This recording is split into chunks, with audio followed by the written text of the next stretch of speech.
अलमट्टी धरणाची उंची वाढवण्यास केंद्र सरकारची लवकरच मंजुरी मिळेल याच्या विरोधात कोल्हापूर, सांगली, सातारा जिल्ह्यातील पूरबाधित नागरिकांचा रविवारी 11 मे रोजी Shahu market yard multipurpose hall इथं भव्य मेळावा होणार आहे। याची माहिती देण्यासाठी इरिगेशन फेडरेशनतर्फे आज पत्रकार परिषदेचं आयोजन करण्यात आले। अलमट्टी धरणाची उंची 519 मीटरवरून 524 मीटर करण्याचा निर्णय कर्नाटक सरकारने घेतल्याची माहिती कर्नाटकचे उपमुख्यमंत्री डी.के. शिवकुमार यांनी पत्रकार बैठकीत दिली। कृष्णा खोरे पाणी वाटप लवादाने याला मान्यता दिली आहे। लवकरच केंद्राकडून यास मान्यता मिळेल। केंद्रीय मंत्री महाराष्ट्र, आंध्र प्रदेश, तेलंगणा आणि कर्नाटक राज्याची बैठक घेऊन निर्णय जाहीर करतील। या प्रकल्पाच्या अंमलबजावणीसाठी कर्नाटक सरकारने यापूर्वी भूसंपादन प्रक्रिया सुरू केली आहे। यासाठी आवश्यक निधीची तरतूद केली आहे।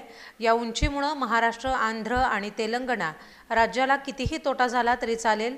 धरणाची उंची 524 मीटर वाढवण्यात येईल असं कालच पत्रकार परिषदेत उपमुख्यमंत्री डी.के. शिवकुमार यांनी जाहीर केले।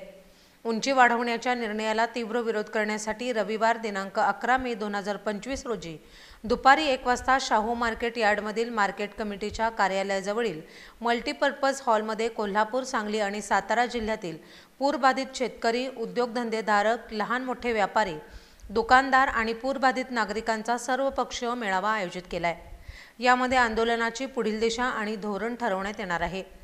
मेळाव्याला सर्वच आजी-माजी खासदार, आमदार, विविध संघटनांचे पदाधिकारी, Kolhapur chamber of commerce, green merchant association, Kolhapur धान्य व्यापारी संघटना, आंदोलन अंकुश आणि इरिगेशन फेडरेशनचे पदाधिकारी, सहकारी, पाणीपुरवठा संस्था प्रतिनिधी तसंच कोल्हापूर, सांगली आणि सातारा जिल्ह्यातील पूरबाधित शेतकरी उपस्थित राहणार आहेत, अशी माहिती इरिगेशन फेडरेशनच्या वतीने देण्यात आली आहे।